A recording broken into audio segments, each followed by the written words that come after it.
did it. It's too late. Oh, you have violated. You have violated. I feel violated now. I'm going to open a few more of these. Feel free. I don't have a cough button, but these are fantastic. I need a fancier mic with a button that I can just hit and it mutes it for a second so I can cough. So, oh well. So yeah, no. So to answer that question directly, so there are like 3 versions of the show now. There's the version that everybody hears that's got all of this taken out of it. I'm always recording audibly. And so there's that, which goes out to Patreon supporters like $3 a month and above. You mean they're going to be able to see this right now? Nope. $5 and above can see this. Oh, wow. Yeah. So the people watching who are paying $5, are there people who are paying $5? Yeah. Okay, you are a lucky few. You get to see a couple more minutes of footage than other people. That was by request. Like a bunch of people. I did like a survey, expecting no one to respond to it because that's the internet, and because a couple guests in a row, like 4 of them in a row, around December said, you know, what's the demographic of your show? Like, I don't want to. Like, who am I talking to? I was like, I have no idea. I've never actually asked. I kind of just do this for me and whatever. Yeah. And then I was like, that's a great question. So I did like a Survey Monkey thing and said, hey, if you could add something, what do you want? And it was like, I had thousands of responses and hundreds of people were like, I would pay money to watch the videos of the show. And I was like, I mean, I can do that. It comes included with a subscription to Zoom. So, okay. I'll start it next year. Yeah, and so far, the feedback of the videos have been good. But yeah, they're only accessible there.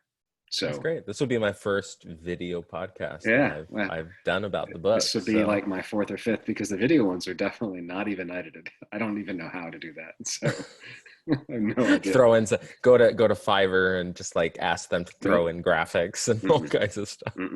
There's some fantastic YouTube videos about people that just do that stuff on Fiverr. So yeah. Yeah, cool. So any questions for me at all before we get going? Don't roast me on a heretic's pyre. I won't roast you. Remember, Jesus said he came to set the world on fire, not to be burned by it. We're theological arsonists, not theological fiery martyrs. The latter is unintended. The former is good to go. Oh no! There we go.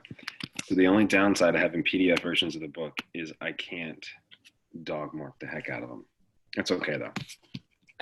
There is always, but I'll tell you something. I prefer personally having a PDF copy of a book than I do an ebook. Really? Yeah, because personally, I find it's a hell of a lot easier to, as an academic, cite them when I can just go through the pages as they are, as they look in the print, as opposed to on an ebook where it's like, oh crap, what page am I on? Oh crap, Kindle didn't put it in this one. Oh no, what is going on here? Also, I enjoy seeing the typeset. I like being able to see like the graphic parts of the book. So it's funny to me, I read Keith Giles' Jesus Undefeated as a PDF, and I much preferred that to trying to read it on an ebook. I was like, oh, I could just fly through this book on here like I would the normal book. I think my brain just gets psyched out by seeing like undefined pages in an ebook. It's like, okay. Yeah. But well, for me, I'm not citing them. I usually just highlight them. So like that's what my wife is always saying to me. It's like, it's like that's unique to you. You have your own dog in this race. Yeah, but you write in ways that need to cite. Although I recently started to take notes, so I have grandiose ideas of writing a book. I've actually talked with Ralph. I talked about it with Ralph actually. And that's a good person to talk to. I would just actually have to write the thing. The problem is, I don't know if you've seen this, like I'm transcribing every episode, every single one. I don't know if you knew that or not. Now you know. I did not, but now I do. Yeah. In real time and also the back catalog. And so right now I'm at, I don't know, 600,000 words, something like that. Because there's 100 and as of this Monday, 116 episodes, each at least an hour long. So, yeah, it's a lot of words. So until I'm done with that, there's just no bandwidth to Well, do you could anything else. outsource that. I could. You could. I There are could. Well, some so I people have. who will work for it. Well, I have an AI that's doing work on it. However, when you say words like logos or hamartia or um, even sometimes Leviticus or Deuteronomy or Me so smart, Galatians, smart, but dumb, dumb. it just doesn't work. Like it just makes Yeah, crap up. And so I still have to clean it all up. And there's no syntax and right. but it's good enough. It saves, I don't know, saves an hour, but it's still 2 hours to do Yeah, it's an every episode. exhausting amount of work to transcribe anything. Yeah. Well, it happened because somebody asked for it that couldn't hear. And they said, hey, you did this thing with Brad Jersak. I'd like to hear it. I can't hear. Can you transcribe it? Sure. Happy to do that for you.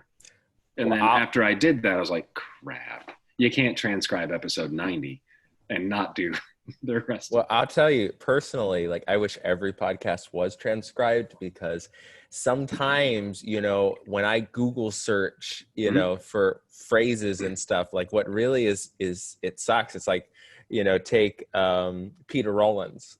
I interact with his work heavily, especially in the new book I'm writing where it's academic and I'm like really delving into his stuff.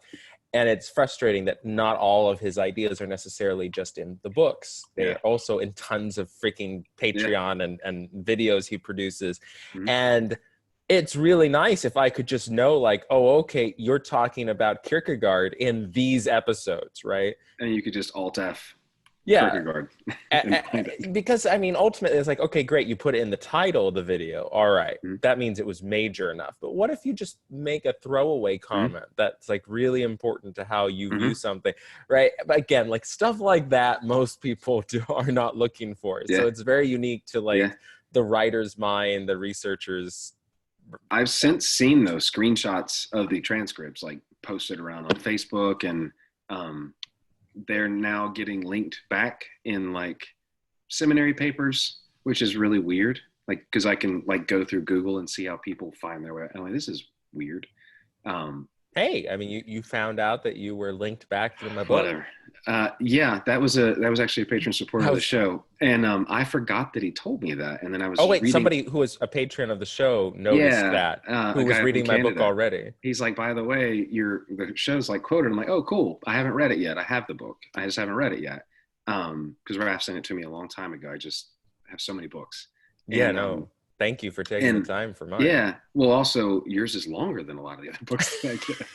So I don't know. I'm afraid the next one will be even longer. Well, it's academic, you said. So academic, but trying to write it in a way that an average layperson can be like, "Ooh, this is interesting." Yeah, and I was like, "Well, what did he quote?" And he said it, and I forgot all about it. And then I was rereading today on my lunch break because I think you do it in like chapter 1 or something. I'm like, that sounds familiar. So I flipped to the back electronically. Yep. And I'm like, I remember that conversation. Well, it's I actually familiar. remember the question that I asked. And it's familiar too because Fischler, he actually goes with Austin Fischler or Fisher, I think. Yeah, Fisher. He goes ahead and he says the same quote several other places. Like this is one of his. I remember because when I originally heard the quote on the podcast, I wrote it down without a citation. And then I went looking later to try and get the citation for the quote. And I came across like 2 alternative versions he had given of it. So this is like this is one of his a lot of, definite like ingrained sales pitch statements. And he has just slight variations on it, which by the way, as a scholar who does New Testament, I kind of have to sit there and go, am I seeing like modern day examples of what Jesus might have done and why we have multiple attestation of similar versions of the same thing. Anyways, just having those crazy thoughts. But I mean, it was hard to find the quote. And then eventually I came back on the version I had transcribed now. Because that was the one I liked the best. Yeah. I thought the other ones were like, oh no, he was just building up to his great success in your show. Your show brings out the best out of the guests. Sure, whatever. Something like that. All right. So here's what I want to talk to you about. And then I'll hit quote unquote go. So I would like to talk about, I asked the same, how many of the episodes have you listened to? Obviously that one. Have you listened to any? I've listened to various ones off and on. It's Like, to be unacceptable. honest, You have to listen to them all. I have to listen to them all. You're right. So I'm going to ask you about you, kind of your faith, your journey, because that's my Okay. favorite question. I'm also asking everyone a new question this year with a method to the madness, and that's I'll tell you what it is now, just so you can kind of prepare the answer. Because Okay. at the beginning, I realized that it was a bigger question than the 6 or 7 words encompassed, and people were like, Gotcha. so basically, it's when you say God, what are you actually saying? Like, what do you mean? How does that mean? What is the thing? Like, what does that actually mean? Which the answers have been great, but I'm not going to let you just say Jesus. That's not fair. So, or I guess you can. It's kind of a cop out, especially now. And then, yeah, about your book a bit. But I would also like to know, I don't know much about Adventism. And you allude to it a couple times in the book, and I kept highlighting those of, I need to ask about this just because I get to be ignorant, and I am. So I'd like to ask about that as well, if you're willing to talk about that. Absolutely. You wouldn't be the first person to want to delve into that. Not doctor yet, right? No. So I'll hopefully be starting a PhD in New Testament this fall. Do we have any titles that matter? No. Perfect. Can just call me Matt.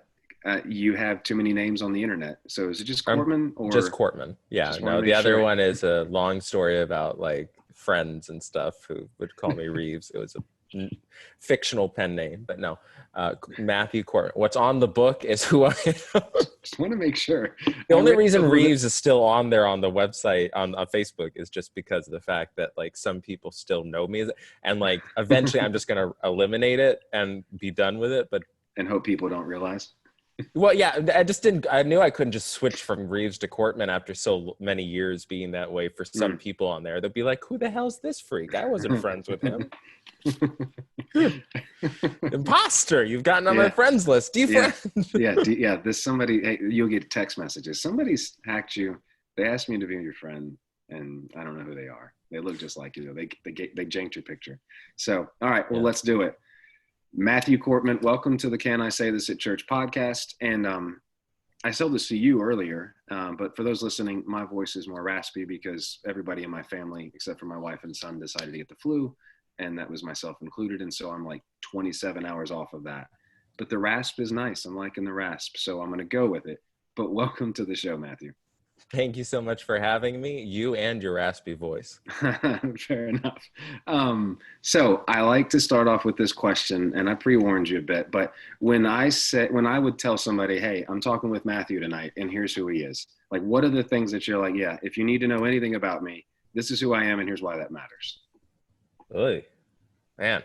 What do you need to know about me? All right, so I can give you like the CV quickly. I'm currently a student at Yale Divinity School. I'm doing a Master of Arts in Religion, concentrating on Second Temple Judaism. For those that don't know, that just is a fancy phrase that means that I study the period of history of the Jews from when they returned from the Babylonian exile in like 400s to the time that the Romans destroyed the temple in 70. So that involves early Christianity, the Apocrypha, early rabbinics, all that fun stuff, all wrapped, and even Gnosticism, all wrapped up into a fun little bow.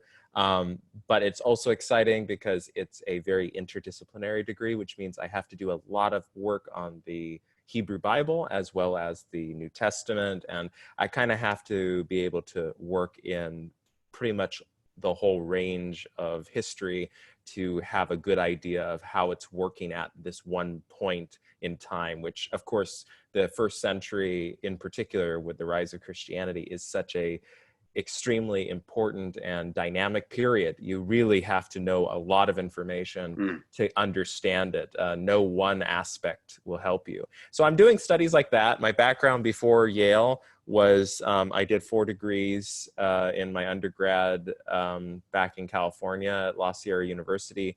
I did religious studies, archaeology, philosophy, and film and television. How long have you been in school? I finished the 4 degrees in 5 years, which was definitely already 1 year more than I wanted to stay there anymore by that point in time. I was like, oh man, okay, is this worth it? But I did. I got through it. I've been at Yale. This is my second year. I'll be graduating in May, and God willing, I'll be going on to do a PhD in New Testament this fall. So that's kind of like, that is the academic sort of perspective. I've also been published in some various academic journals for biblical studies. I have a chapter coming up on the role of the Apocrypha in Protestant history that'll be coming out in an upcoming Oxford Handbook volume.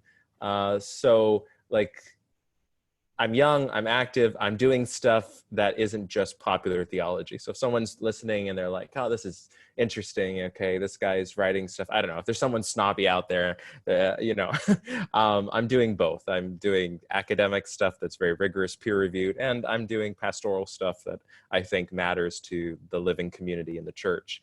And so kind of, I guess right then and there, you kind of know I'm obsessively nerdy academically, and I'm obsessively passionate about practice and understanding the life of the church. That's probably two very important things to kind of summarize me. I love it. So I almost want to pivot and just say, what the heck do you mean about the role of the Apocrypha in Protestant history? I'm not going to do that because I'm not prepared for that. But we could also just talk for, I have 2 hours on this bad boy. We could just go. You believe me, if you get me started on the canon and Apocrypha, oh yeah, it's good. Actually, what's fun is my article, when it gets released, and I'm hopeful that it'll get released this year, the volume, it'll be the first of its kind chapter that kind of explores cool. How the Protestant Reformation treated the Apocrypha, which is not at all like how we currently talk about it. So it's not schedule that. It's today. Revisionist in a sense of like, it's revising what popular opinion is. Yeah. It's not revisionist in the sense of like, I'm trying to reinterpret things. It's more or less that like, well, like Martin Luther, he actually believed that First Maccabees was canon, and he states so. And he stated other books he believed should be canon, but he wasn't sure, like Tobit and Judith. And then you've got John Calvin, who thought that the book of Baruch was canonical. And already right there and then you're like, wait a second. Like, those aren't in my Bible. I have 66 and you screwed with it. Leave it alone. But on top of that, this is not the narrative that we normally hear, which is like, oh, no. The Reformation got rid of those books, or Martin Luther pushed them to the back of his Bible because he didn't want anything to do with them, right? There's a lot of sort of Protestant propaganda regarding like what we'd like to imagine why those books are gone. The funny thing is most of the Apocrypha books didn't actually get taken out of the Bible, most Protestant Bibles, until 100 years ago. Like up until 1870, most Bibles had it. So it's only been recently this is happening that the Apocrypha has been traditionally missing now. So it's like, it's a really recent thing, and it was not done for any dogmatic reason. It was only financial that it ended up disappearing, cost cutting with the British and Foreign Bible Society. So it's really interesting, the history there, and you can really unpack it, but it's certainly something that Protestants need to own up to and examine, because Martin Luther's seeming goal was the hope that Protestants were going to eventually deal with the canon and actually examine these books and figure out what they believed about them. To date, no church in Protestantism has ever done that. No one has ever gotten together and said, let's examine whether the book of Tobit could be scripture. We just kind of ignored them, pushed them, and then eventually they just disappeared for financial reasons. So it's the weirdest thing in the world, honestly. So, question about when you graduate with 4 degrees. So I'm assuming you walked and received all 4 degrees at the same time. I do. So I have 3 diplomas. One of them has 2 on them. What color thing do you wear? Where do you sit? Because, you're supposed to sit like in the, I don't know. You're the only person to ask this. Right. Well, that's the way my brain works. Like, I'm sitting there thinking of you like graduating. So where do you sit? Do you pivot? Like, do you just bounce around and go up there 4 times? Like, how does this work?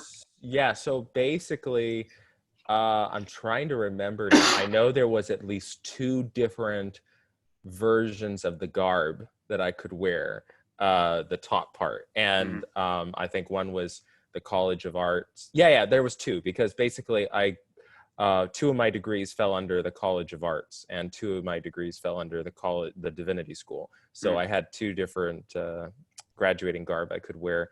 And of course, I chose the one that was divinity school because that was more Should my have gone half and passion. half. Party in the back and business in the front or something. Yeah, That's what you I should have wasn't done. really wanting to break out that chainsaw.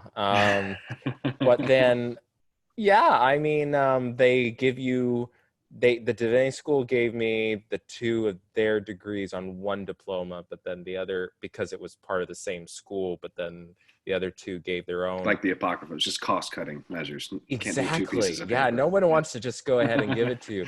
But I actually did have, when I applied for master's programs, I did have different people go, you meant that these were your majors, right? And that's You heard what I that, said. right? It's like, no. I meant that these were separate degrees. Oh, really? Yeah. There's actually, yeah, now that I remember, it was Harvard that asked me that. Huh. That was That's Harvard. cool. They were like, no, these are majors, right? Yeah. You didn't really do that. No, I did. I was Huh. crazy. I did have a social life. I Yeah. did. I even managed to find the love of my life. So, it is possible to do outrageously crazy things if you have really good professors and a school that's willing to do crazy things and work with you. That's cool. That's why small liberal arts schools are sometimes better than than the bigger, because Monsters. when they get Yeah. monster, they don't necessarily want to work with you. Yeah. That's cool. Huh. I didn't know that. I don't think I've heard you say that anywhere else. But to be fair, I've I only listened haven't. to you I have not said one that. other That's an place. exclusive. You That's an know, exclusive that's for what I you. do. That's what, why not? So I also, before we started recording, so I expressed my ignorance, and so I'll do so now in public because I'm not going to edit this out. It's too much work. Um, like I don't. So you in your book, saying no to God. I don't want to bury the lead there. I have a book? Yeah, right. In your book that you have written in your free time between all of these degrees, Yale Divinity School. Sounds like you got married, and I did. whatever's happening with these balloons here, whatever that party was. That would be Valentine's. Oh, it's a little early. So a little. It's A hours little. early. It's tomorrow. It's hours early. Fair enough. So I hope you're not. I hope that wasn't news for you. no, I knew that it was. Happily married, many years. So Good. I hope to catch up to you. I'm gonna get myself in trouble.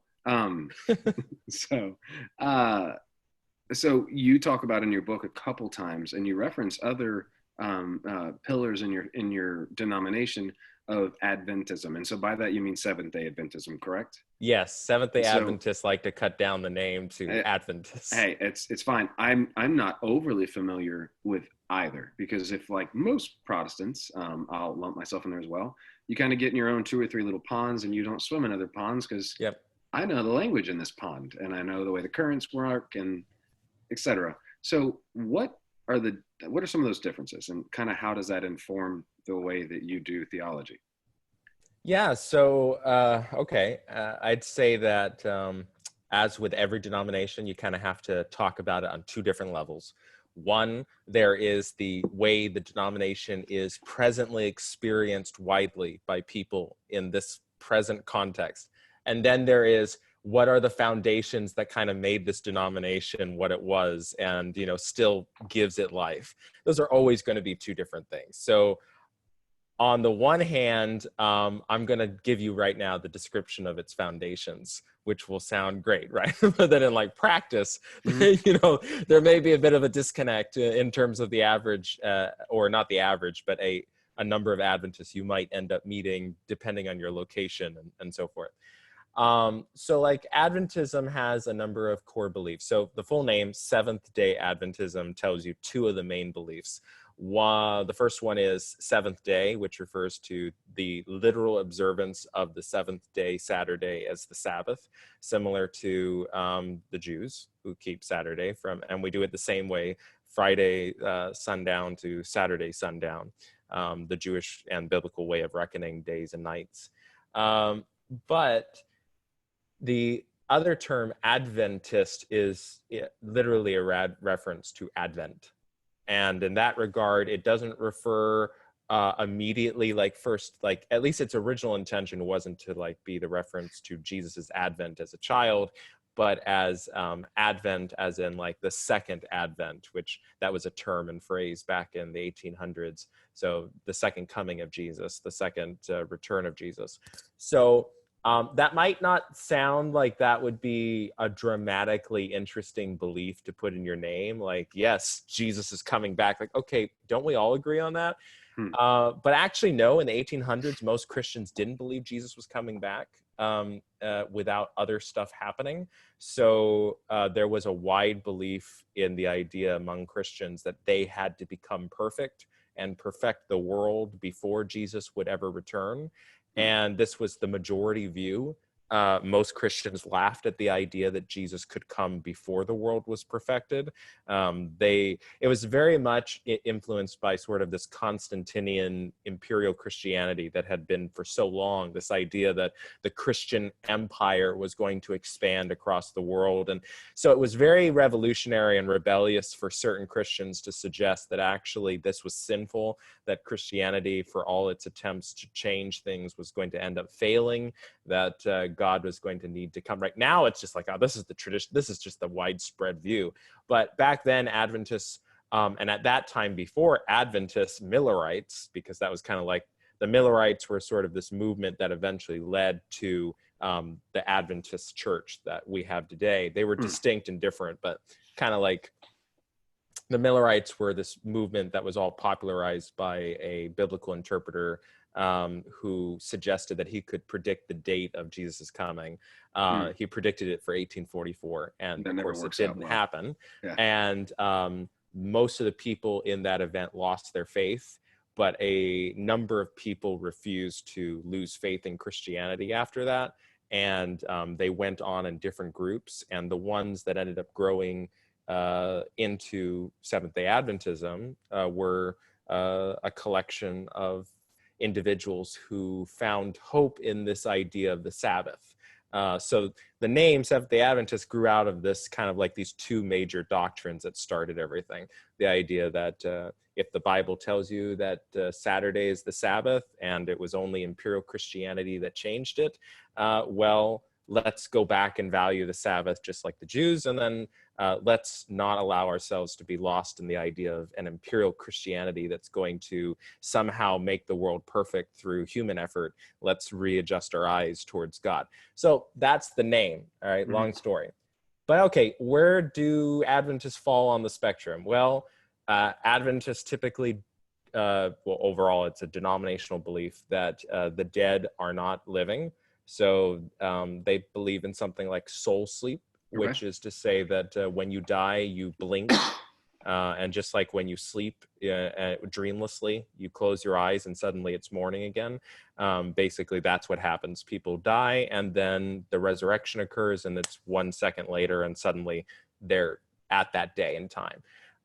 So Adventists don't go around thinking that there are people in heaven who are looking down at them, precisely because there's not really a lot of biblical evidence for that belief among early Christians.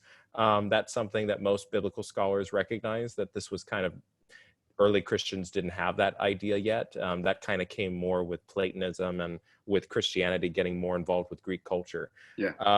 So Adventists, as you can already tell from these few doctrines, they're very much like, let's go back to like the way things were. Let's dig deep into what the historical beliefs were. They are anti-hell. There is no hell doctrine. In fact, one of our founders, Ellen White, declared that the eternal hell doctrine was a satanic heresy, that was a deception created by Satan in order to paint God like him. So people were annoyed with Rob Bell questioning whether there was a hell, questioning whether these things. That he suggested much. He just kind of, here's all the views. Yeah, here's a lot of questions, and have you ever thought of them? No. Our denomination started out with like, you can't be Christian if you believe this, because you basically worship Satan. Because that God you think of that's running hell is Satan. So it is, yeah. The funny thing is, Rob Bell gets a lot more hate nowadays than Adventists do in evangelical circles. So it makes no sense, but that's the way the ball rolls. So Adventists have these unique, and I'd say like those are already the biggest ones, except there's one more, and that really plays a role in terms of like where I come from and how this book shapes. And that is that Adventists don't believe in inerrancy, or they're Okay. not supposed to believe in inerrancy. It's, we're kind of like dab smack in the middle of the liberals on the one end and the conservatives on the other end, because we believe that the Bible has human fingerprints. We don't believe that it's completely without error in every factual detail that it has. And we still believe that regardless, it's authoritative. So Yeah. it is this weird middle ground where it's like, no, we're going to affirm God's doing something in this book and it is inspired. And not only is it inspired, you can't try to cut out things and say that's not inspired. And that is like, inspiration is working in mysterious, powerful ways. On the other hand, that it definitely has human stuff in it. That you can't just say that these are dictated words from. So you're using inerrancy the same way as you're using inspired. The two equal each other. Because the way I'm used to inerrant is, nope, this English version of this translated version of this translated version of this translated version of Jerome's translated version of that other translated version. Mine's definitely the only right version. Not even the Spanish one. Just mine. Well, just now we're getting King James onlyist. You could use NIV. It doesn't really matter to me. There's but just that, not that many you can't, people with that view for NIV. but that's what I hear for inerrancy. And so, but you're saying inspired. So are you using inerrancy and inspired in the same way? No. So okay. I'm saying, like, for Adventist, inspiration refers to like God is using these texts. Okay. These texts are not like any, like they may be written in similar ways to other human texts, but their usefulness and their way in which they are being utilized in the church is surpassing what would be simply a standard human text. So it's not just like, oh, it's inspiring, but rather there is something that animates this text, that animated the writers who wrote this text, that still speaks today in spite of the fact that it should have only spoke to its context. So no, inspired here has a much more dynamic and fluid and less rigid kind of meaning.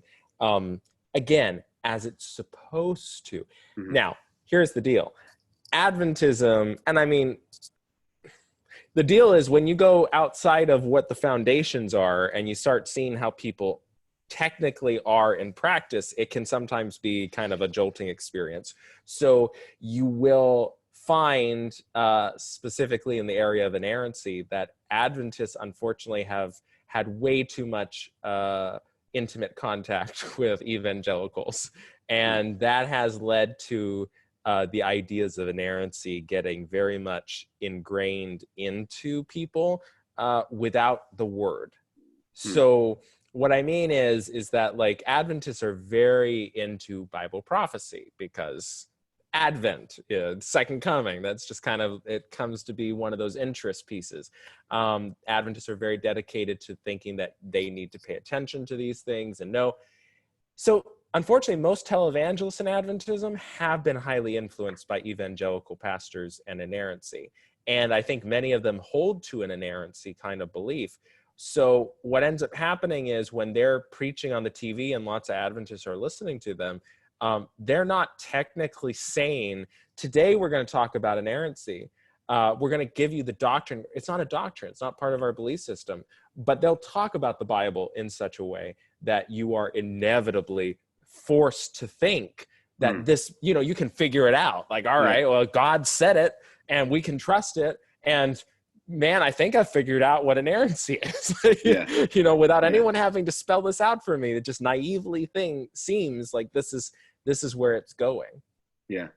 Well, to be clear, I don't hold an inerrancy. Also not an Adventist, but wow, I also don't hold to inerrancy, so it's fine. I don't. Why do you say wow? That. I feel like there's. Oh yeah. What?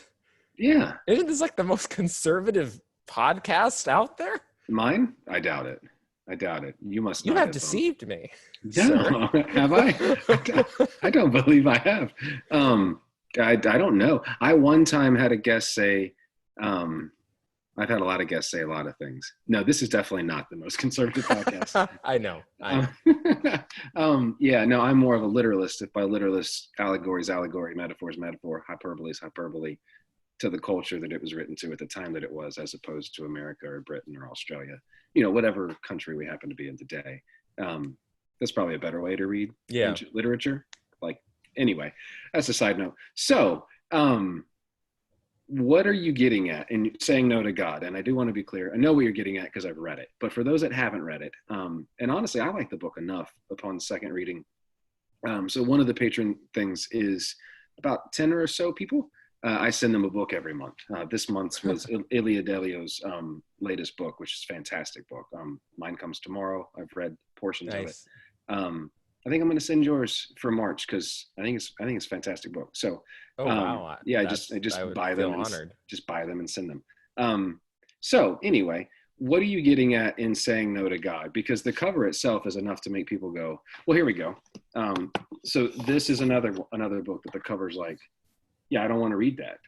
Like, me too. I don't want to, why would I want to read that? Like, saying no to God. Why would I? Of course I don't say no to God. I'm a God-fearing person. Why would I? Yeah, Why it would I sounds like an atheist title. Like it right? sounds like it's a new Richard Dawkins book, you know.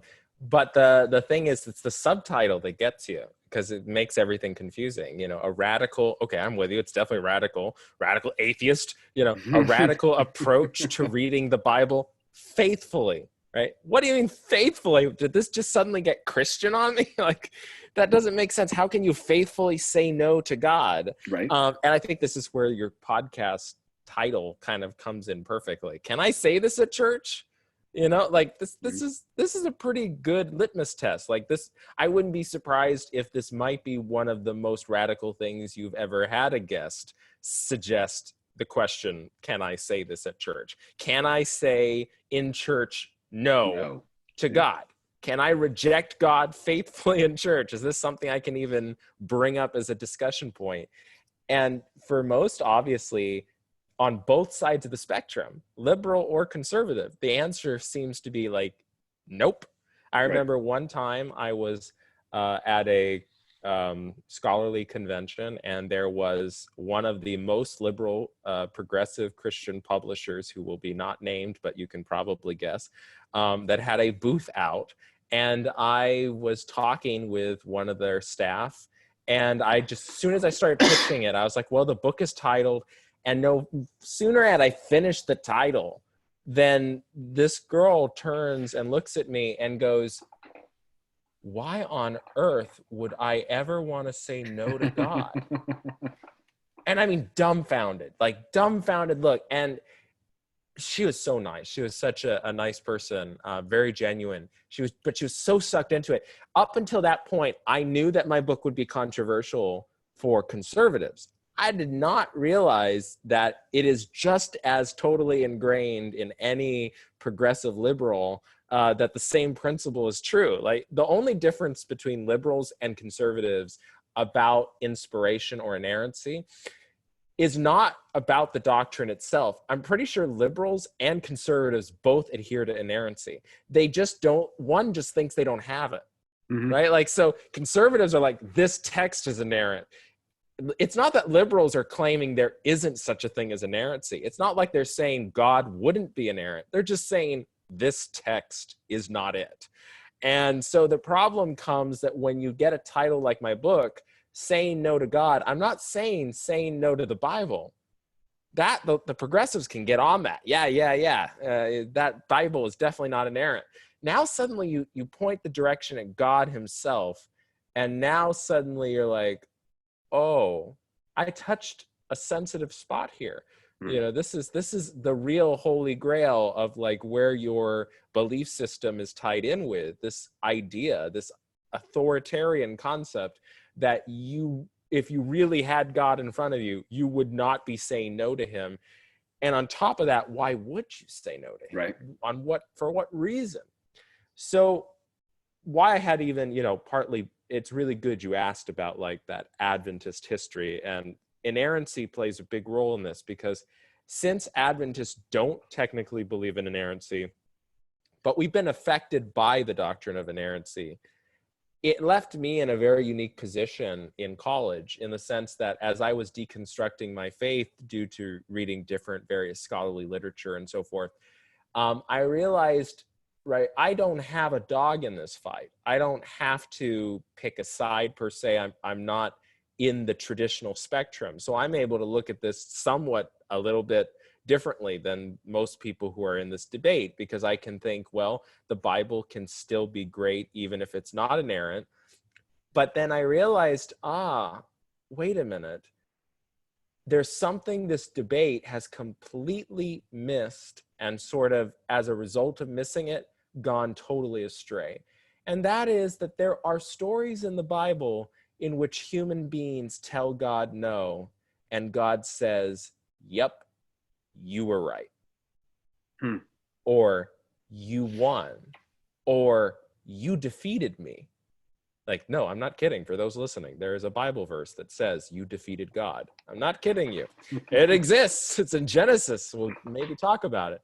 Yeah. But the thing is that these texts are really interesting because inerrancy works on the premise that if you had God in front of you and he told you something and you knew for sure it was God, you knew it was inerrant, you're hearing it straight from, God's own mouth, well, then that changes the whole ball game. Now you know that whatever God says is true and you got to go do it. But that's not what the Bible teaches, because the Bible shows examples of people who have the perfect inerrant word of God given to them, and they reject it, and God ends up telling them that they were right for doing it. So right then and there, these unique, often overlooked stories, both in the Hebrew Bible and the New Testament with Jesus, illustrate starkly that inerrancy is a completely worthless debate, actually, because the Bible itself tells us that, in fact, inerrancy isn't really the quality that we're looking for. It's not whether or not we can know for sure we have God's words. There's something even more important that you need in order to evaluate those words. And that's really where the book kind of drives towards, is not only dealing with the issue of inerrancy, but dealing with the question of what does the Bible frame as the real important question for understanding how one interacts with God. Yeah.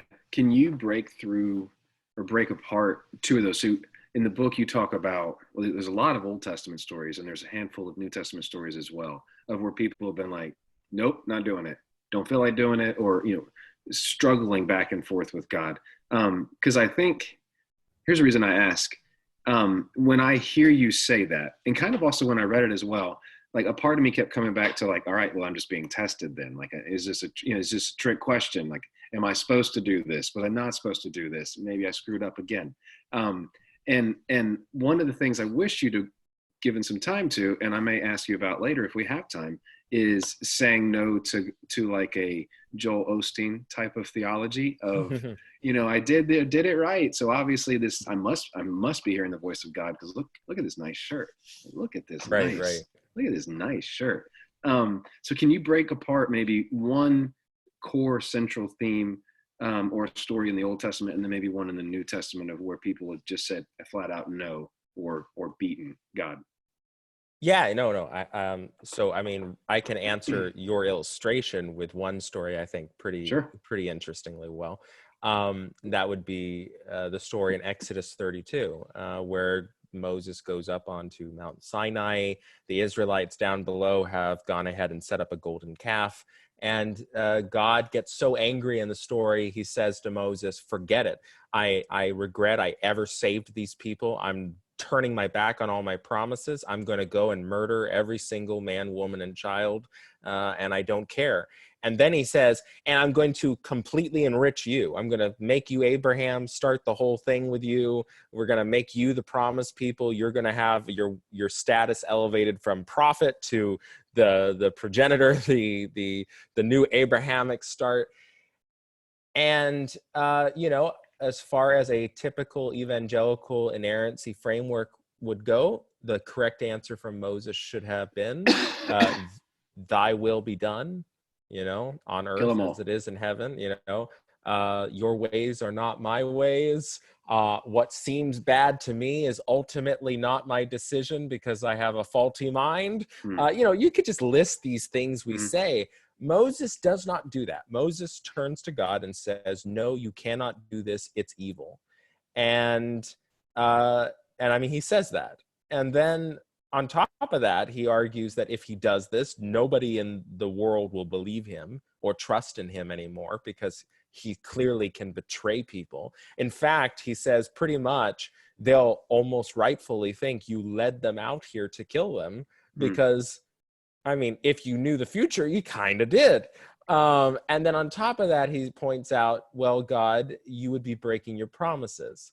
Now, in all that regard, it's fascinating that Moses roots his rejection of what God is saying in God. In fact, what John Calvin describes it as in his commentary is that it's like fighting against God through God, or going from God, or I think Karl Barth describes it as searching within the heart of God for the power to resist God. In other words, Moses tells God that I know your ways and these aren't them. This is not who you are. So he's not saying I've got all this reason in my head and I've got all this brain power and I'm smarter than you and I'm telling you don't do this. He's rooting faithfully every objection to God that he's giving in something that he knows to be true about who God is. And then in chapter 34, 2 chapters later, God says, all right, I'm going to show you what my ways are. And then it's everything Moses had hoped for. I am ever merciful, always forgiving, always kind, always long-suffering, right? Everything opposite of how he's acting in Exodus 32. So, of course, most people have just tried to skip the story because it is, for them, the part that screws with their mind is when it says, and God changed his mind about the evil that he was going to do. And that's usually where people focus on, or even some theodicies focus on, where they're like, oh, let's talk about how much does God's foreknowledge know and blah, blah, blah. And those are all interesting questions to some degree. But the much more interesting question is, why can Moses tell God no? That is far more fundamental than anything to do with God's foreknowledge or anything else. What's fundamental is there is something about the divine-human relationship that's being depicted here. How does Moses have the authority and the ability to stand up to God and win, to tell God, your will, thy will not be done? And God says, yep, yep, yep. And then at the end to confirm that that really wasn't his will, that Moses was right. His ways were not those ways that he was suggesting. Now, what does that mean? What does that kind of leave us with? Where does that, it's a confusing story. God's acting contrary to God's self. Moses knows this, but then why in the world are you following this God? What is he doing? Like, this is a really messed up story. And it gets even more complicated because in the middle chapter, chapter 33, it actually describes their bickering and fighting as an example of how God and Moses used to speak to each other like friends. And so this is divine friendship, this arguing over whether God is evil. And so that just strikes you as like, this is a really weird idea. Like, if I didn't read it in the Bible, I would swear it's just no way that it's in there. So when you look at that, you have to struggle to say, okay, well, if God is acting contrary to his ways, why? Is it that God is changing, but then God's not, because God is still at the end of chapter 34 the same way as Moses claimed he really is? So then what's happening? Well, Martin Luther argued, and Calvin agreed too, but Martin Luther really pushed this view that this was a test, that basically God was putting Moses to the test as to whether or not Moses understood who God's character was. Did he know God's ways, and could he tell the difference between God's ways and, say, a foreign god like Moloch's ways? Is it that Moses was following and obeying whatever, quote, God, quote, says, or did he know Yahweh specifically? Now, that kind of a difference is important because Peter Rollins, when he tells a kind of modern parable, he says, well, what happens if you get to heaven and Satan's sitting on the throne? And what if Satan says, well, I actually beat God, Jesus is in hell now, and I'm sitting in the throne, so I'm God technically now. But don't worry, I'll honor all of the agreements. I'll give you your eternal life, all that jazz. It's a really complicated, sudden, situation, because now the question is, were you only following God because he was going to give you eternal life? Right. Or was there something about his character that made him different from Satan, right? Is it just that Satan's an angel and God's God? Or is there a character difference that makes God who he is? So that even if Satan's sitting on the throne, he's still not God because he doesn't have that character. Moses, Martin Luther argued, was being pushed on this point, that God was putting him to the test to see, will you know that this is not who I am, and will you stand up against me? As like an analogy, this would be similar to a teacher in a classroom who has spent 20 minutes on a topic, and he wants to see whether or not his students have paid attention. And so suddenly he contradicts everything he said. If nobody reacts, he Nobody's knows paying that he attention. wasted his whole 20 minutes. Yeah. If somebody raises their hand and says, isn't that the opposite of what you've been saying? He goes, congratulations, you got an A. You were paying attention. Everyone else fails.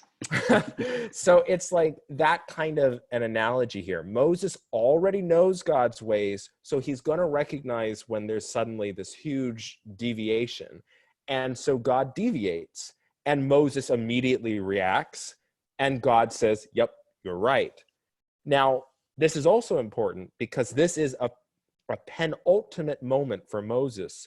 This is when he suddenly is going to make, he's going to lead the people from Mount Sinai. Like this is him coming as the lawgiver. It matters whether he knows the God who he's giving law to.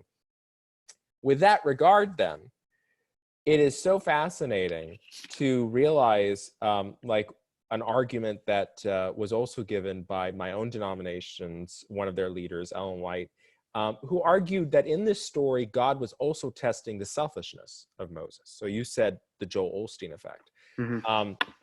Will Moses be captivated by the idea of getting rich off this?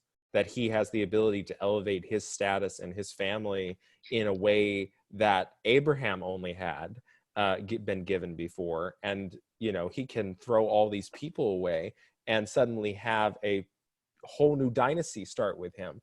And, but what had God done? He had tasked Moses with protecting these people, with leading them, right? So this is also a deep test that Ellen White argued was regarding whether or not Moses would really be a leader and would choose to put other people ahead of himself. So in that respect, right, this story has several elements to it. The question that kind of leaves us with is this a one-off, or is this something that's supposed to like occur multiple times? Mm-hmm. So a much shorter story is Genesis 32, where suddenly you can look at Jacob by the Jabbok River, who gets attacked by God. God suddenly wrestles with him. And I mean, the word in Hebrew means to get dirty, to get dusty. So basically it means you're tumbling around and around, like both of you are trying to kill each other. And so it's just an all-out brawl. This isn't like a WWE competition. You're not like just kind of holding each other. And it gets that way eventually by the end of the story, but you realize this is a very dirty fight. And by the end of the story, the sun is coming up. They've been wrestling all night. All this time, Jacob has not known who he's fighting with. He doesn't know it's God. He's thought that this is just somebody who wants to kill him. Now he sees that it is God, or it is God's messenger, whichever. And instead of saying, oh, oops, this is the divine will. Oh, oops, I got to obey what, God is clearly intending. He fights even harder. Even after his hip socket is displaced, he's still holding on and managing to keep the individual from fleeing. So he tells this cursing agent, this thing that came to kill him, he says, I'm not going to let you go unless you bless me. And then this angel, or God himself, says to Jacob, well, I am going to go ahead and give you a new name. Your name is going to be Israel. And I'm giving it to you because you have fought God and you have defeated him. Now, Israel means those who fight God, especially in the context of this story. That's how it's being understood by the author, those who fight God, or, the God fighter. So here we have a really strange story. Jacob tells the one who seeks to kill him or curse him, I'm not going to let you leave this with a curse. You're going to give me a blessing. And then he gets the blessing that he will and his descendants will continue to fight God and defeat God in order to keep getting the blessing that comes from fighting God. You see, it's like a vicious circle. It just keeps going. So it's very strange what's happening here. And it seems to be illustrative of basically what the story in Exodus is talking about, divine friendship. This idea that when Jacob is faced with an image of the divine which seeks to curse, which seeks to give ill will, he refuses to accept that and demands that he get a blessing instead. By demanding a blessing from something that looks like it's cursing, you're essentially affirming that you believe the true nature of what you're facing is a blessing. In other words, you wouldn't ask Satan to bless you because it is not in Satan's nature to bless you. It is not within the demonic's ability to give good. So when faced with something demonic and you say, I want the good, I want the blessing, it's very much like Moses saying, these are not your ways, show me your ways. It's saying that you are coming at me as something I don't believe you are, and I want the blessing. So now what name does he get as a blessing? You will fight God just like now. That means you're going to fight more cursing images of the divine, and your descendants are going to do that, and you're going to win. Now, who are you really defeating? Well, it's not really that you're defeating God per se, and that's the reason kind of why God is giving this as a blessing. You're not defeating God, you're defeating the bad image of God. This what God looks like to you, you're overcoming that. And then you're continuing to struggle constantly in this battle to come to a better understanding of the blessing of who God is.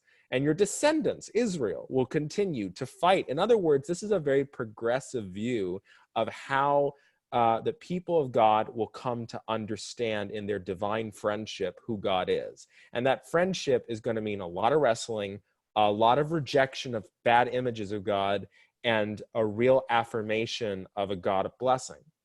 Now, that's incredible as an image because not only does it just outright destroy the idea of inerrancy, it's meaningless. Suddenly, it's not inerrancy that matters, whether God said it or didn't say it. What really matters is it doesn't match God's character. Yeah. Is this who God really is? Like that just changes the whole ball game because now you're looking at trajectories and, implications and all these kinds of things that get a big 10,000 feet from above portrait, not the nitty gritty, I'm in this one moment.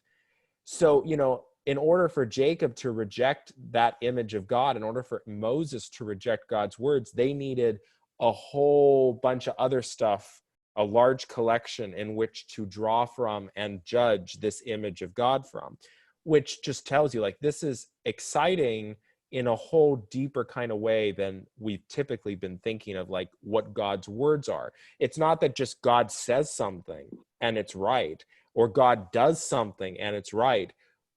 It has to match his character. And if it doesn't match his character, that's when you fight. Yeah. So that's when you would say no. Yeah. But you also ask like, okay, is this in the New Testament, right? All right, okay, this is great. We've looked at the Old Testament. We've seen things there. Did this all change with Jesus? I know there's people out there who would say, okay, red letter Christians. And I mean, I nothing against red letter Christians. But I mean, By I that, do you mean mention the organization or no, not the organization. No. Okay. I just want to clarify. I mean the many Christians who like to say that I'm a red letter Christian because I just read the red letters of Jesus and that's what matters. Okay. And yes, sure, except for Jesus was quoting the other things that you didn't read, but that's okay. Yeah. But I mean, like there's a lot of good people out there who espouse this and their answer to everything is, well, I judge what Jesus said. If Jesus said this, that's what I believe. right? I don't deal with all that messy stuff in the Old Testament. I don't deal with this other, what Jesus said. So basically these people have gone from saying that the whole Bible is like a divine command theory. God says it, I have to believe it because he said it. And they've kind of moved it now to a canon within the canon. Now it's Jesus's words in red, because some Bibles, for those that don't know, print the words in red of Jesus, just in case somebody doesn't know. Do you think, this is just a small aside as a joke, do you think that Jesus's canon within the canon is better than Paul's canon within the canon? Because some churches only preach on Paul and none of the words in red, except for Easter. I think that everybody's canon within a canon is usually constructed at best because of a context that they're in. Fair enough. Just was curious because you said canon within canon. So no, agreed. I don't think there's a single canon within the canon that can work universally. Okay. By virtue of the fact that it's a canon within the canon, right? The only canon that works universally is the entire thing, because you get to choose your canon within it, right? It's like it's within the nature of a canon within a canon to be limited in how good it is. It's just being useful for whatever context you need to limit it for. But like the truth is, the only universal part is really the whole that you get to choose from, because you get choice. There's a lot of material there that you can hone for whatever context you're in. Yeah, that would be my answer. The short for that. Fair enough. But no, I mean, unfortunately, some people have sort of just assumed that, well, and I mean, I can kind of understand why they would. Jesus is the incarnate living image, self-revelation of who God is. He's the image of the immortal. Okay, he comes to earth. Here we go. Now we don't have to get it from Moses or from a prophet. We got God himself incarnate on earth. All right, that sounds pretty legitimate. And so people think, if Jesus said it, I believe it. Now, aside from that, you still run into the issue of the fact that like different people remembered Jesus's statements differently, and you have different versions of the same teachings, and they don't all agree, and avoiding that. The truth of the matter is, Jesus himself is not depicted in the New Testament as at all espousing this. And it kind of makes sense. If God does not change, then it makes sense that the image of God we see in the Hebrew Bible, especially in something like rejecting cursed images and embracing positive, probably is not going to change when God comes. And in fact, that's what we find. There's a few stories in the New Testament in which Jesus faces somebody and presents himself in a very unflattering way to them, in order to basically do the same thing as with Moses, to provoke them. So the story that I'll give as an example of this is in the Gospel of Matthew, where, I mean, it's in both Mark and Matthew, but it's the story of the Syrophoenician woman. And this is a story that troubles many Christians. And it's kind of frustrating to me that Christians have not picked up on this idea so that they understand what's really happening in this story, especially in Matthew's version, for sure. So what we have here is a story in which, in the Markan's version of this story, you have a woman who comes and finds Jesus when he's trying to hide away from people. And she says, "Oh, please, Lord," drops at his feet, "please heal my daughter who's going to die." And Jesus says, "Well, look, here's the deal. Miracles are kind of a zero-sum game. If I give it to you, I don't give it to the Israelites." And you see, the Israelites are children, and, well, we Jews like to call you dogs. So understand what you're asking from me. You're asking me to give the miracle either to the dog or to the child. And now, I mean, really? You're a mother. You understand. That doesn't make any sense. I can't do that. I can't not take care of my kids and give it to the dog instead. I hope you understand. I just can't help you out. It's a logical argument that Jesus is presenting, a zero-sum game. I cannot give to you and to them. So then the woman comes back to Jesus and basically rebuts him. And it's amazing how many people who comment on this story literally do not notice that she is rebutting him. Martin Luther definitely saw that she was rebutting him. He was like, darn, like this girl is smacking Jesus. Like, in fact, the way Martin Luther describes it is that she has taken Jesus under her grasp and yanked him. Like, she has just grabbed that dude and Listen said, to me. You will listen to me. yeah, literally. And Martin Luther says this is the beauty of this story, that Christians are called to be like this woman and grab God by the neck and like not let him go. And the reason why she can do it is because she points out that Jesus is pretty much completely flawed in his logic. And she does this by giving another illustration using Jesus's illustration. Hey, guess what? When the kids eat, they're messy and the food falls to the ground and the dogs can lick it up. So guess what? You're wrong. It's not a zero-sum game. It turns out that actually the dogs end up getting at least some part of the miracle. So now Jesus in Mark's story turns to her and says, for saying this, right, for this part, and what was that? Rebutting him, saying no to him. For this, you will have everything you want, right? The thing that was like the key to your success is not accepting what I, Jesus, have told you. Congratulations. Now, in Matthew's version, it helps clear things up. Because in the Mark story, you're just like, okay, that's weird.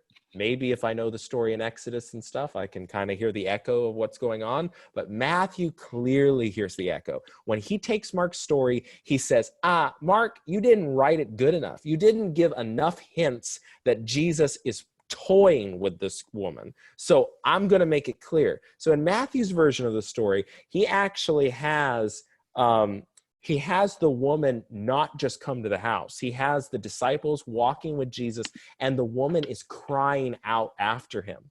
And Jesus is purposefully ignoring her in the beginning. And the disciples recognize that something is wrong because although Jesus is ignoring her, he's not telling them to send her away. And they recognize in the story of Matthew that something is wrong here, because if he didn't want her, he would have sent her away. But he's not talking to her. So this is just annoying to keep hearing her cry after us. So they actually come to Jesus and they say, hey, what is going on here? Why have you not sent her away? And Jesus does not send her away, does not deal with it. Mm-hmm. So they go in the house and the woman comes in. Now this part of the story is just like Mark. But at the end of the story, when she rebuts him and gives her illustration, Jesus goes ahead and says, great is your faith. Like your faith, this is an example of your faith. Not just for saying this, but like what you said is the definition of faith. And because of it, you're going to have your daughter healed. So faith in Mark and Matthew for the Syrophoenician woman is telling Jesus, no, you're wrong. And rooting it, in this case, in God's justice, in morality, in logic, and then saying, nope, what you've said doesn't make sense. And God goes, yep, you win. That's how you do it. Good job. That's faith. Hey, disciples, were you paying attention? This Gentile woman, this quote unquote dog, just told me no. Have you guys ever told me no? No, you reject my teachings all the time, but you don't ever tell me no. You just go, yes, sir. Yes, sir. She said no. You should take pointers from her. That's what faith looks like. I can't remember where I read it or heard it. It might have been my pastor. I can't remember. I don't even remember which gospel it was in, but someone had told me at one time, everywhere that he's trying to show the disciples how to be, they always end up screwing it up, but it always ends up centering around a woman. Like, you did it wrong, but did you see her? She did it right. And you, in this other story, you did it wrong. She did it right. And you did it wrong. See what she's doing. She did it right. Over and over. And it might be Luke. I can't remember where it was. And now I'm going to have to go back and search for my notes. I remember writing it down. But something you said that reminded me of that. It also, in all of that, all I keep hearing is, my sheep know me and they hear my voice. Like my kids, they know my voice. And they know when I'm angry. And they know when I say something untruthful, even if I don't want them to say it. Yep. Because they know me. They've always known me. And that's an overgeneralized metaphor, but you know what I mean. No, it's very true. You build all of that in the first half of the book, and then you pivot into some things to say no to. So you like say no to prejudice, say no to patriarchy, say no to a handful of other things. But there is a section in here that I want to ask you about. Oh gosh, where did it go? Oh It's no. in the saying no to homophobia. Oh wow, you're gonna go there. Okay. Yeah, well, it's this section on David and Jonathan. Oh, Okay. and Yeah, yeah. and so can you break that apart a bit? And so what are you getting at there? You say in here, this is how you start it, with the increased attention to such an issue as homosexuality, it is garnered socially, and I added in the homosexuality part, and equally growing attention has been given to people, to the biblical material and its relevance to these issues. And so what does David and Jonathan have to do with homosexuality? So yeah, it's interesting that for those who have researched, this is familiar. For those that have not ever researched, this will be surprising, Mm-hmm. and that is that in the Hebrew Bible, when it describes David and Jonathan's relationship, it describes it in terms that are usually reserved for romantic relationships between men and women. So some examples I give, like in you have in 1 Samuel 18:1, Jonathan loved him as his own soul. And when David weeps over Jonathan's death, he states that, quote, your love to me was wonderful, passing the love of women, 2 Samuel 1:26. And so some scholars will make the suggestion that there is potentially a bisexual relationship occurring on David's end, because we know David liked women, but David has something going on with Jonathan here. So there is something that goes beyond what is a typically evangelical idea of what is acceptable romantic relationships. And there's also other verses that give you reason for potentially thinking this. For example, the text reports that Jonathan and David kissed each other in 1 Samuel 20:41, and it reports that Jonathan stripped naked for David to prove his loyalty in 1 Samuel 18:1-4. And Saul actually accuses his son Jonathan of shaming his mother's nakedness, which is kind of a statement that carries a sexual connotation. So if people want to see that, that's 1 Samuel 20:30. So, and also when the text states that Jonathan took great delight in David, which is 1 Samuel 19:1, it uses the Hebrew word that was used to describe Shechem's sexual desire to marry Jacob's daughter Dinah in Genesis 34. So there is sexually charged language going on here that leads some scholars to suggest that it would not be improbable that David and Jonathan had something going between them. Now, here's the thing. Some approaches to this whole question really try to push this. And for LGBTQ apologetics, they really want this because, of course, I can understand it. It would be great for them to be able to have a prominent character in the Bible, or characters in the Bible that they can see and identify with and connect with on that level. For evangelical apologetics, this is like, it's crazy in their eyes. Like, oh my goodness, this is nuts. What have you done? This is baloney. This is natural affections. In the Middle East, men kiss together, and they really do. I actually, when I was in the Middle East, I saw two men suddenly on the street go ahead and were kissing and on the face and stuff and hugging each other. And some guy nearby me turned to me, quickly thought that I was a dumb American, and was like, no gay, like these normal, these normal. And I was like, yes, I've heard, that's okay. So, like some evangelical apologetics will be like, yeah, this is just what's going on with David and Jonathan. They're just much more open with men-to-men relationships there. It's not sexual. Of course, that's ignoring the fact that there is sexually charged language used. But my point in that chapter is to kind of bypass both of these arguments and to say, look, here's the deal. Maybe it is just Middle Eastern, men bromance, right? That might just be it. Might just be a really good bromance. If that's the case, okay. But here's the problem. Even if it turned out that this was a homoerotic relationship, what is the problem here that drives evangelicals to be disgusted by that idea. And see, like, that's where you can really point out homophobia, right? This is not a question of saying, you know, you disagree with their actions, right? I mean, characters in the Bible kill lots of people all the time. If you think killing is wrong, yeah, that should disturb you, right? You should be disgusted that he genocide and all these things, right? But then, like, somebody says, oh, it might have been that David was bisexual. Oh my God, this is horrible. At that point, you have to say, why is that disgusting to you? And the genocidal factor isn't. How come, you know, you're totally down for the idea that women just got raped and pillaged in this event over here? Yeah, well, that's just the man's world he lives at, right? But now suddenly bring in the relationship with Jonathan potentially, and now, like, your whole view of David changes. Your whole view of John, that's homophobia. That's where you are unable to accept that characters in the Bible have this specific experience, and you're going to now have your whole view of that. That's sinful. It does not matter whether you are a conservative Christian who thinks that homosexuality is wrong.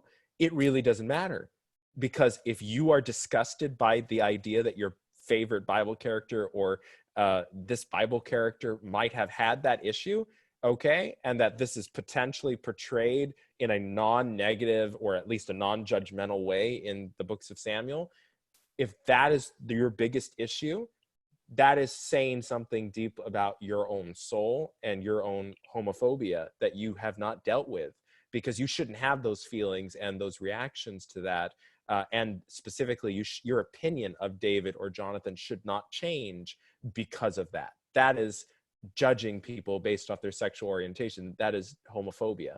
Yeah. Is this view of Jonathan and David new? Like, does this have like a lot of views, like they come in and out of the modern, I guess, psyche. You know, when you start researching, you're like, oh, this isn't new. People have been talking about this for 500 years. It's just, we didn't really read about it. Like, is this something where it's like, yeah, you know, now that we know this and we know this and we know this, or does it have any historical context going back through the centuries? I cannot answer the question of whether it has a historical context. I can tell you that it's been pushed mainly now, that there are and is a reason and an audience for people that this could really matter for, which definitely drives scholarship to pay attention to issues that it might not have. It's possible that people have brought this up in the past, but again, that's not in the past, there was not an environment that really was allowing for such a discussion to, you know, occur in that way. But I would definitely say you should ask that question of a Bible scholar who is doing that work, because they might know some really interesting stuff about it. I can't tell you a definitive answer on that, but it's definitely, I appreciate the honesty. Definitely mostly prominent now because of just the new expectations, the new desire on the part of LGBTQ people to know what biblical scholarship has to say that could affect their lives. It definitely has been something brought up. Again, it may very well be the case that, again, you know, the conservatives are right, and this isn't really, you know, a different sort of relationship between Jonathan and David. But even if it was, why the heck should that matter? Why the heck should that change anyone's view of those characters? Why should their sexual orientation make a darn difference in regards to who they are as people? That is the essence of homophobia. And that's what drives me so mad and crazy about when people are debating these things. But of course, you know, I imagine you probably would want to also mention kind of the non-literal way in which people are reading those texts, like in Leviticus, that talk about, you know, the death penalty for being gay. I'm a big fan of, and I'm sure you've seen it, maybe you haven't. And if you haven't seen it, I'll find it and I'll send it to you. There's like, it's like a Dear Abby kind of thing from a Canadian newspaper many years ago. Have you seen this? You know what I'm talking about? I think so. It's like, you know, hey, I heard your issues with homosexuality, so I just got a question, you know, 14, 15, whatever questions. My neighbor gets really angry, you know, when I'm out here on the day that I'm supposed to, you know, butchering this cattle, and he's really upset about the smell, and, you know, it says that I get to kill him. I'm just curious, you know, if you think it's okay. And what's a good going rate, for my oldest daughter, because times are tough, and my wife won't stop mixing her garments, she's just not doing it right. And I just want to know if you think it's fine if I kill her, because I just need to do it. I gotta be faithful here. I really gotta be faithful. And I'm badly paraphrasing all this. It's very tongue in cheek, also very funny. I'll see if I can find it. I'll send it to you. Do you have time for one or two more questions? Yeah. I've well exceeded my hour that I promised. No, I'm here for you. Thank you. So for fear of being heretical, because I don't care, I'm going to read you a part of right how you open saying no to exclusivity. Because when I read it, I literally highlighted it and I stopped reading because I was actually kind of afraid to go to the next page. Not because I was worried about what you had to say, mostly because I hadn't really phrased it in the way that you did, and I didn't know what my answer was for myself, if that makes sense. Yeah. But I think that has to say more about how I view the end times and what the kingdom of heaven looks like and what hell looks like, as opposed to what Christianity is. But you say, here's what you say: there are around 15 million Christians in America and 25 million worldwide who identify as evangelical. Among many widespread beliefs such Christians hold to is one that has particularly caused unnecessary pain and division both in and outside of the church. What is this harmful doctrine? It is the teaching that being a Christian is the only way to find salvation, or in other words, get to heaven. And then you go on to say that idea of Christianity is exclusive, barring all other paths, is not new, or is it novel? And then I like to pivot there to the quote at the very beginning where you just say, I am the good shepherd. I know my own, and my own know me. I have no other sheep that are not, I have other sheep that are not of this fold. And that would be Jesus. And so I actually haven't finished that chapter. I've yet to finish that chapter. And so in earnest, what are you getting at there? Because I would like to finish the chapter, but I'm still uncomfortable with answering those questions for myself. And so I'm curious, where are you going at with that? So one of the things that I really wanted to do in this chapter, and I think you'll enjoy the chapter. I think it will surprise you in terms of not being like. I just skipped it intentionally every time. I think what you kind of probably have noticed in the book is that even on topics that have been done to death, even the homophobia chapter, I am trying to give a perspective and approach to the issue that has not been beaten to death by other people. I'm trying to give something unique that will help people like yourself to look at an issue with completely new eyes. Even if you've heard it 1,000 times, hopefully like my version of it makes you go, oh, wow, okay, there's something new here. Like I didn't see that aspect of it. That's interesting.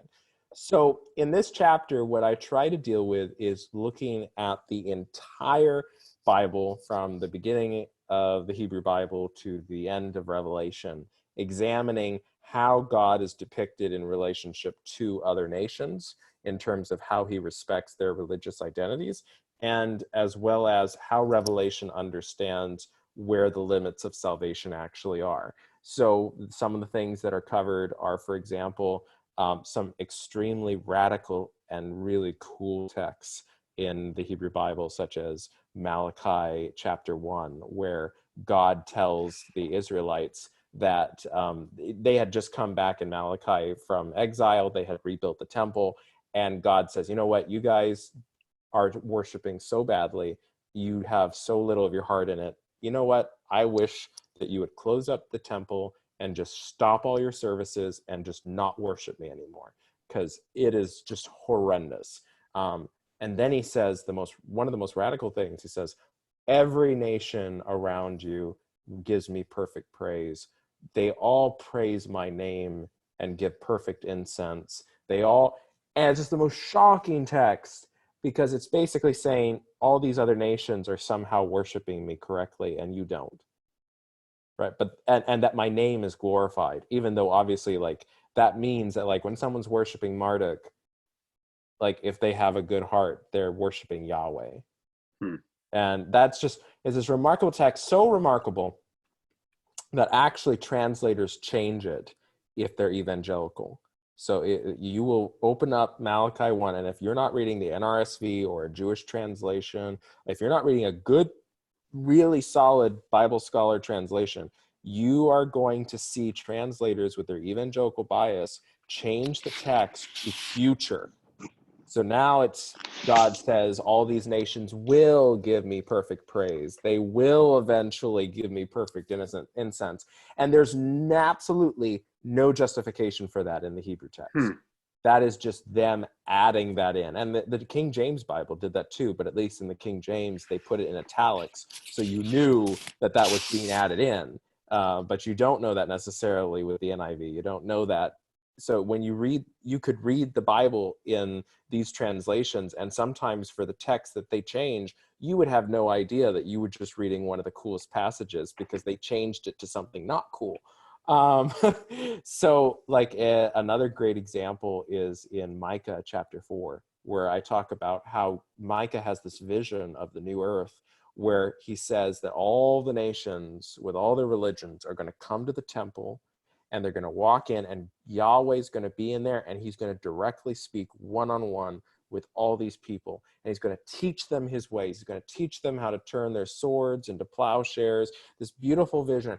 And then they're going to all leave the temple. And Micah says this remarkable saying. He says, well, every nation will continue to march to their God despite their interaction with Yahweh. They'll all call their God their specific name. We, Israel, we will continue to call God correctly as Yahweh. And the reason it's okay is that all the other nations will still they'll still call their God whatever name they want, but their ways have been transformed by Yahweh. So they're now worshiping their gods in the way that Yahweh wants to be worshiped, even if they can't accept that it's Yahweh who's really their God. So God's okay. And Micah, he's like, it's all right. You can keep calling me whatever you want to call me, as long as you can all figure out what my teaching is and start living the way I intended. So in the Hebrew Bible, you have these examples of just remarkable texts that give you this portrait of a universal portrait of God, who's very particular, Yahweh, but has a universal aim and has a lot of grace towards other people in how they want to identify him as. When you come to Revelation, right? Revelation's a book that's just constantly berated as being something that's like, it damns everybody, you know, the world's going to hell in a handbasket. But actually, that's really, really not true for the book of Revelation. In fact, the book actually has a number of passages that tell you that the majority of people end up getting saved. I'm not kidding. Like there is a reverse remnant, as some people have described it in Revelation. It's not that there's a remnant, a small people who get saved, a reverse remnant, like the majority end up getting saved and a small remnant end up getting screwed over by Satan.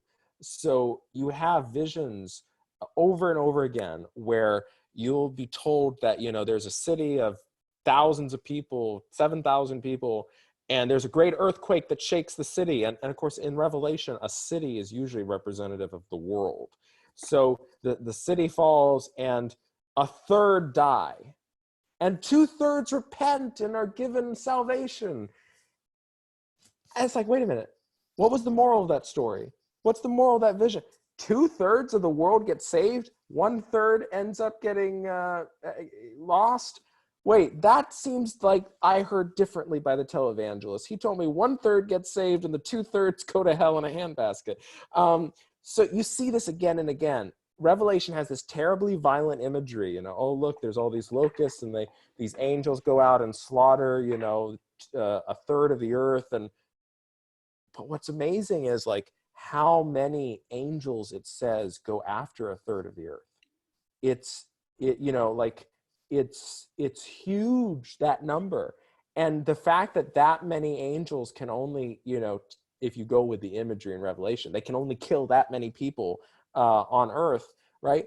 It still means that the vast majority of the earth has not been touched by this.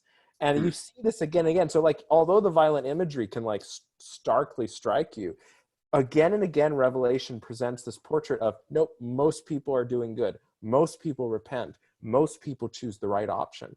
And then as you get towards the end of the book, things get even messier with that imagery, because suddenly you're told like, oh, there's this great battle, and all the kings of the earth go to war with the Lord, and then they're killed, and the birds are eating them, and feast of the gorge, right? But what did it describe as what killed them? It says that, oh, there was a rider on the white horse, and he was the word of God. He had written on his thigh, and he had a sword coming out of his mouth. Wait a minute. The sword he kills people with is the sword of his mouth, but it's the sword that comes from the word of God. So wait, is this really just an allegorical representation of God's teachings putting people to death, right? But then if your teaching puts someone to death, that's kind of like baptism, because that's like you're putting to death the old ways because there's a new way. And someone can go, well, wait a minute, you're reading too much into that. But guess what? The kings of the earth are like the big baddies of the book of Revelation. They're terrible, terrible. Kings of the earth and the nations. Those are the two big groups. They are always in the wrong. And so again, they're supposedly killed and eaten after God kills them with, the word of God's sword. Well, guess what happens? The new earth is made. We get the heavenly Jerusalem. And what does it tell us? It tells us, and the kings of the earth and the nations will come into the new Jerusalem, and their glory will fill it. What the freak?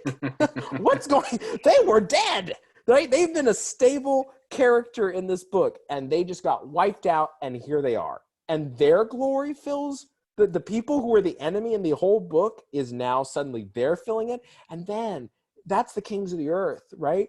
But then you have another reference in the same chapter where it says, oh yeah, and there's the tree of life, and its leaves are for the healing of the nations.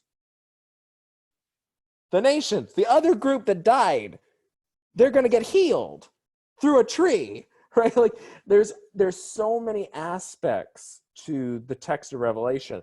People have either unfortunately bought into the violent imagery and let that twist their view of God, or they just reject the book and say, nope, it's a bad vision. The truth is the book itself is chock full of really complex imagery.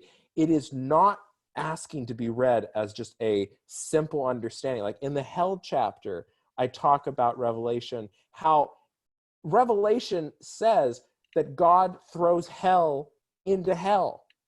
Like that's one of the ideas in it. He throws death and Hades into hell. Now, here's an interesting question. How can anybody end up being thrown into hell if death and hell already got thrown in? Because in Revelation, hell is not an eternal place. It is a lake of fire that's built. It's literally made at the time of judgment. It starts, and then it ends because it gets wiped away with the new earth. So it's like a process here. So once you get thrown in, except the only people who are told to burn forever and ever in Revelation is Satan, the false prophet, and the beast. Those are the three. And according to some of my friends, one of those is Donald Trump. I think that I'm not going to go there. They have definitely done a bit of eisegesis, and they have put too much in there. But because of the times we live in, it's kind of funny. If you don't find it funny, you're taking things too seriously. We're talking about people fighting with God and hell being thrown into hell. We're saying some crazy stuff here.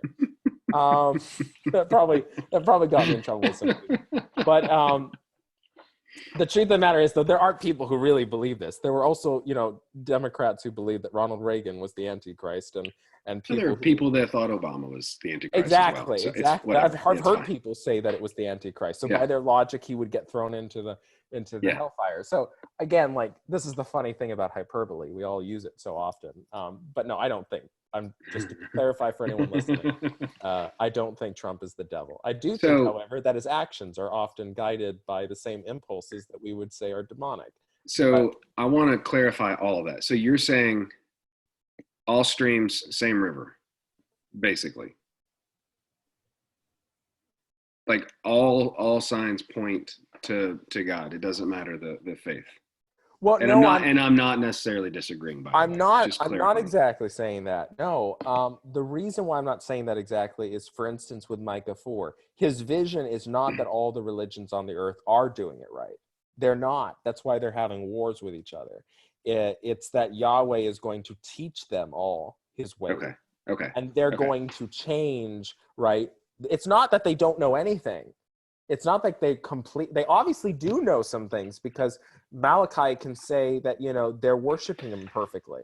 So clearly they do know things that allow them to have a relationship with God and understand things. But at the same time, I think, like Karl Barth would say, all religions are flawed, including Christianity. We're all screwed up. We're all in need of God to guide us. So it's not like, all paths will end up getting there. Or, as Karl Barth would probably be, pointing out, none of the paths are getting to Rome, including our own. It's only by the grace of God that, heaven is coming down for us. We're not going to get there on our own. We're going to just keep wandering. But the interesting point of kind of like taking that look in that chapter of all that the Bible has to say is to understand that the vision it has for humanity is that we're all together in this. Like in the first chapter on doubt, right? What is Paul? I quote Paul in 1 Corinthians 13, where what does he say about Christianity? For now we see only in part, but then we'll see face to face, right? Most Christians would probably think that was like, a description of before Christianity, right? Before Christianity, we saw only in part in the Old Testament. And then we got Jesus, and now we see face to face. No. Paul says faith in Jesus is an enigma.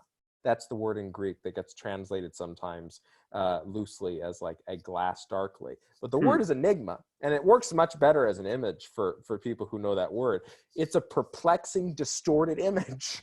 That's what Jesus is, according to Paul. And, according to Paul, this distorted, perplexing image is wonderful, because before Jesus, we were really in the dark.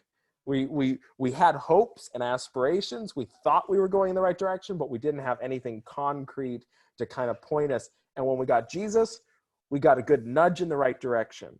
Yeah. But we didn't necessarily have something concrete. And I think that like this kind of comes down to the idea in the Gospel of John of the Holy Spirit, which is, Jesus saying to the disciples, I am not going to be able to, I am not able to tell you things right now. I can't guide you into all truth right now. But don't worry, the Holy Spirit is going to do that. The Holy Spirit is going to guide you into truths that I can't. And not only that, but you're going to do greater things than I'm currently doing. You're going to surpass the enigma and continue to learn new truths that shed light. Yeah. I have 98 more questions, but we don't have 98 more hours. So, or time. We don't have more time. So I want to ask you this last question. I actually really want to ask you about why you don't address atheism specifically, like just say no to all of it. I don't think the book, you can answer it if you want. If not, I'll ask you that larger question that I asked you at the very beginning. It's entirely up to you. I am curious. I can definitely. Let's roll with it. Yeah. So why, the question I actually wrote down, I only scripted 3 actual questions. The rest I have thematically what I wanted to talk about. But my question was, how do we reconcile your book with the view of an atheist? Like, why don't we just take it to its logical fruition, which then made me question about, there's people that call themselves like agnostic Christians, but that's a different thing than necessarily atheists, I think anyway. But how would you address your book, or what do you think you would say to someone in that mentality? Well, okay, so this is where I get to plug in my sequel that I'm writing right now. Oh, there we go. I'm writing a second book, more academic, that's called Fighting with God, A Theology of Confrontation.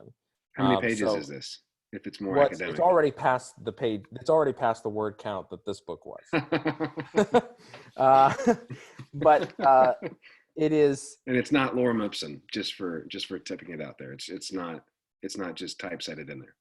No. It's so what I'm trying to do is tackle. I'm trying to take what I wrote here in this book as very popular, practical, lay introduction to this idea, and I'm trying to build it into a much more rigorous, systematic kind of theology of like, let's look at this really nitty gritty. Let's go into every possible argument you can think about this and what could go wrong. So hopefully when this is finished, If somebody says, man, this makes a lot of sense from this book, they'll read the other book and they'll say, oh, I can take these ideas now and go head to head with the greatest apologetic theologian, whatever, and I will be able to walk circles around them with these ideas. Right? That's what I'm trying to do there. But part of the project is dealing with atheism.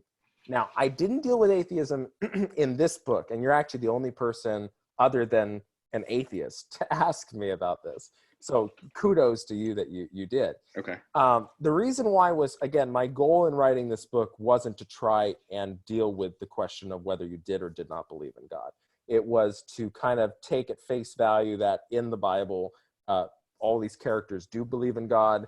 This is part of their religion, right? So if Israel in its very name means those who fight God, if the whole religion of the Bible is built on this foundation of resisting God for the sake of God, then I figured, well, you can't say it's logical to take it to its conclusion that we just reject God altogether, because the whole religion apparently is built on this premise of doing this fighting. So this isn't something that like we're coming up with as progressive modernists who are like trying to understand Nietzsche. So we're coming together to understand how we can reinterpret our scriptures.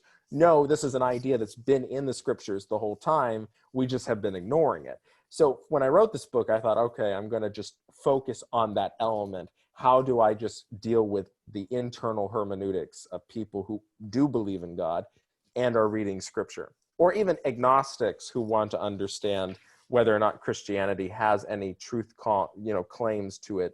And I think that this book tries to kind of give some reasons to say, yeah, there is another option. Yeah. Now, what do I think? Well, in the new book I'm writing, and I kind of give a preview of it, then what I'm trying to do is kind of, I'm doing a lot of philosophy in this new book, definitely delving into some big names and trying to think very carefully about some aspects about this conversation. One of those aspects is this. I don't believe it is possible to be an atheist in the sense that new atheists claim that they think they're doing. So when Richard Dawkins will go ahead and say that, I am an atheist, I just do not believe that there are any gods, and I do not believe, and I am against all ideas of gods. And yeah, I don't think that's philosophically possible, because the way that life and reality works is I can only reject the thing I see. I can't reject something I don't know that exists. So I have to imagine it. I have to conceptualize it. And unless I can do that, I cannot actually make a meaningful philosophical statement that says, I reject this. So if I don't know what hate is, I can't say I reject hate. It's meaningless. I can say the words, but I don't know what hate is, so I don't know what I'm rejecting. If I do know what hate is, right, then I must know what its opposite is.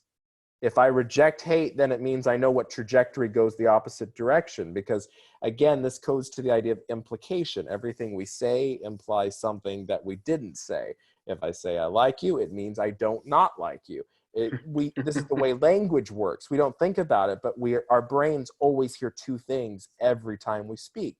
So again, like, we're very specific creatures. I believe Dawkins when he says, I reject this God. I reject this God. But Dawkins wants to take it a step further and say, as atheist, I can say I reject all possible gods. And I don't think there is such a possibility. You will always be limited to rejecting a specific God.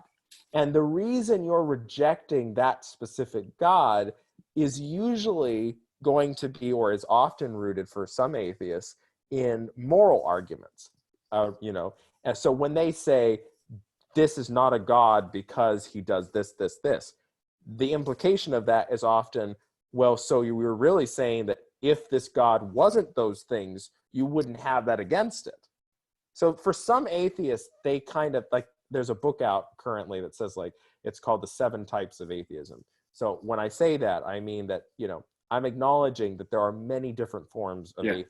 There's no one atheist and they all fit into that category. Some are pure naturalists who their rejection of God is because they fundamentally believe in materialism, and they don't think that the idea of a spiritual realm can fit within that understanding of the world and how metaphysics, they just think, there's no metaphysics, there's just physics.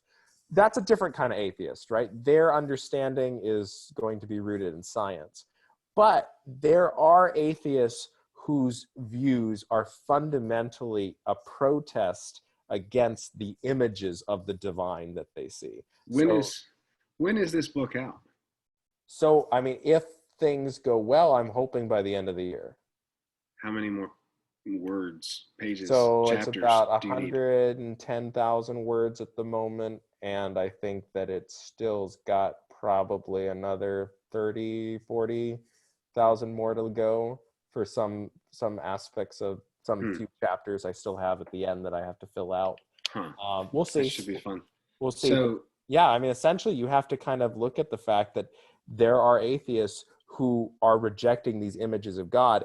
And in that capacity, since I don't think that they can go beyond that, they can't reject things they don't know. So in my opinion, like, you either are an atheist towards specific things or you're agnostic towards all possibilities. Yeah. I don't think you can apply atheism towards the possibilities. You can only be agnostic. No idea, haven't seen it, so how would I know? Yeah. I think like that's philosophically the truth of like where you need to be. If you're atheist, right, the A in atheist in the Greek can mean not, but it can also mean against. It can mean to be against something. And many atheists are using it in that sense where they're like, well, I'm against this religion and here's my reasons.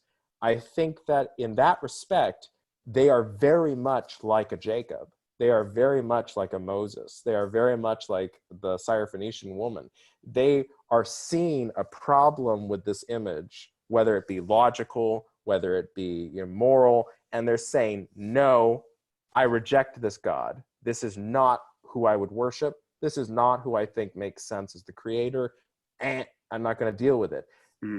And in that capacity, there's a lot of resonance between those kinds of atheists and prophetic figures in the Bible. So I think that what Christians, and I hope in like that book will kind of play a role in, is Christians need to view atheists as their helpful conversation partners, also as potential prophetic voices to really help them realize like the prophets could be rash. Isaiah would walk around naked.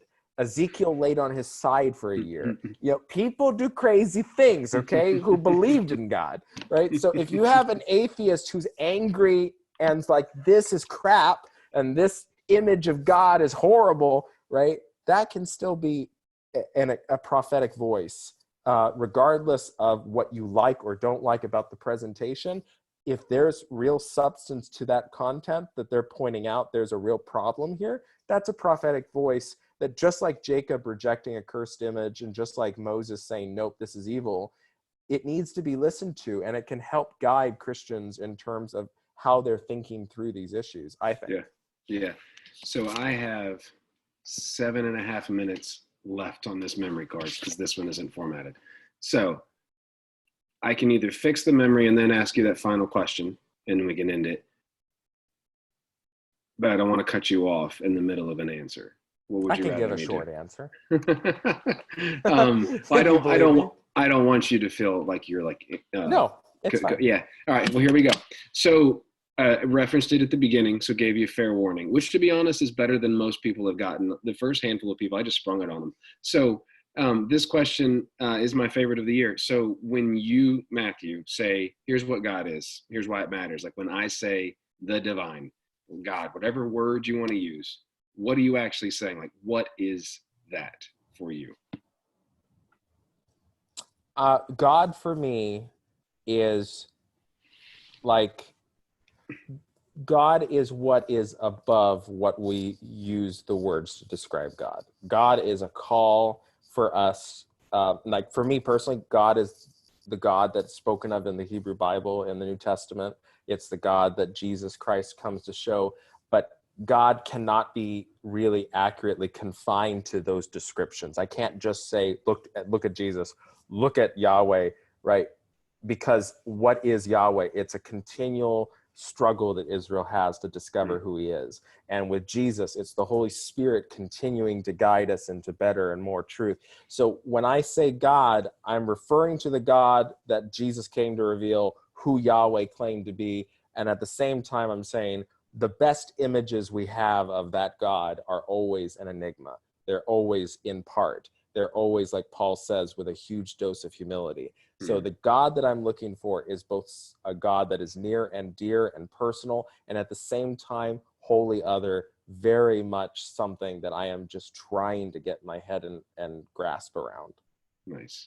I like it. Where do people go? They hear this and they're like, okay, this guy knows more things than I do, and so I want to read more. Like, where do they go to either grab your book, learn more about what you're doing, follow you on the places? Like, where would you point people to? Well, if they haven't been bored yet by going through this very long interview, then I suspect that they will be interested in something else. So that's a good sign if they made it this far. So if so, they can go to. If you're still here, clap once. They can go to the book's website, www.sayingnotogod.com. There's links there to Amazon and Kobo and, the gamut of different booksellers. Pretty much any major place where books are sold, the book should be available. So they can go there. I also have an author website if they'd like to see different things, articles, etc., other interviews, a link to this podcast, again, if they lose it. That's at www.matthewjkorpman, K-O-R-P as in Paul, M-A-N.com. So lots of good stuff there, interviews, etc. If they want to connect on social media, they can find me on Twitter at mkorpman. And they can find me on Facebook. I have a Facebook page, Matthew J. Korpman.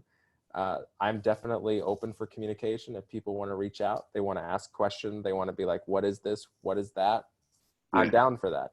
Cool. You think there's somebody out there who should debate me or talk about this issue? I'm fine with having a conversation with anybody. And this is a major thing about me because of my academic training and my humility about knowing what the limits of knowledge are. I am perfectly fine with somebody saying, wait, you're wrong. You missed this. You got this argument bad. Wait, no, I don't agree with that. Great. Give me a good argument. Teach me something. Yeah. Give me a good logic. Shoot me down like the Syrophoenician woman shot Jesus down. And I will be happy and I will change. I will recant. I'm fine with that. If you haven't done that, don't expect me to drop everything I think just because you disagree with it. Fair enough. Well, thank you again. I have enjoyed your time, and I'm sure thank you to your wife as well for letting me borrow you for y'all's Valentine's Eve. So I appreciate you. Thank you so much for having me on. It's been an honor and a really great interview. Great conversation. Yeah, appreciate it. All right, so I'll end that there. There we go. We made it. Yeah. Woo. Oddly enough, you're the second long interview. I don't need this anymore. You're the second long interview for the whole thing. So, yeah. Yeah. So it's okay. I like them. You could honestly split these. You could. I'm too lazy. Because you did them in like two parts, like my book. Yeah. You did. The conceptual hour first was about saying no to God, and the second part, and inerrancy, and the second part you switched over to like homophobia, or you can keep it all together. Yeah, no telling what'll happen. Yeah, because again, I usually let them sit for weeks, and then I'll edit it where later. The spirit moves you. Honestly, I usually split them based upon where the music fits. So I like putting the music in, but I did appreciate it, the conversation, and I would like to talk about the apocryphal text at one time if you're willing to come back on. Absolutely. Although I'm way outside of my knowledge base there. Most people are, like even scholars are. It's really bad. Yeah. The best book I read recently on any of that is this one from John. It's right here, John Bergsma, Jesus and the Dead Sea Scrolls. It's actually one of my favorite interviews from last year as well. He talks about like just the Essenes and multiple priests and John the Baptist possibly being out there. It's just Yeah, but even that's not fascinating. even related to the Apocrypha. No, but just stuff like that where I'm But like, I know, but like that's the funny yeah. thing. Like The there are a lot of people. the most apocryphal reading I got was how the Bible actually works from Pete Enns, because he keeps quoting wisdom texts, but a lot of them are like the wisdom of was it Ben Sira, Ben Sura, Ben? Yeah, that's Yeah. Apocrypha. He kept quoting a bunch of them, and they're like, "What are these texts? What the heck is this?" Yeah. Yeah. No, there's lots of fun stuff. I own every pseudepigraphic apocryphal book there is. It's crazy. They're bigger than the Bible. the only text that I have that has all of them is my version of Bibliotheca, but that's not really a good one to study. It's just a good one to read. So I don't know if you're familiar with that version of the Bible or not. I've heard the name, but no, I'm not. So his name's Adam Green. I actually interviewed him about why he did it. Enjoyed the interview. He basically said the way that we read the Bible is wrong. It was never really read that way. It was mostly an oral thing, and really supposed to be read more as a narrative, as a story, and you're supposed to wrestle with it that way. And so when we take it apart and we read it piece by piece, verse by verse, verse by verse, yes, that's good to learn things, but it's often not the best way to read. Oh, he's the guy that went ahead. A Bibliotheca is like that printing project that on Kickstarter and stuff. Okay, I remember seeing it. But I've got the whole all of them. It's a 5-volume set, but the Apocrypha is its own. Well, that's good. They'll have all the books that are the traditional. But there's no verses. It's just that makes it a little hard to cite. Which I'm not worried about. But it's a great reading experience for Tobit and Judith. Yeah. So perfect. Well, good. I'll give you back your evening. I think you're on the same time zone as me, so I'm sorry you're up so late. So it's okay. Thank you again for the experience. Thank you. Take care. Appreciate it. Bye. Bye.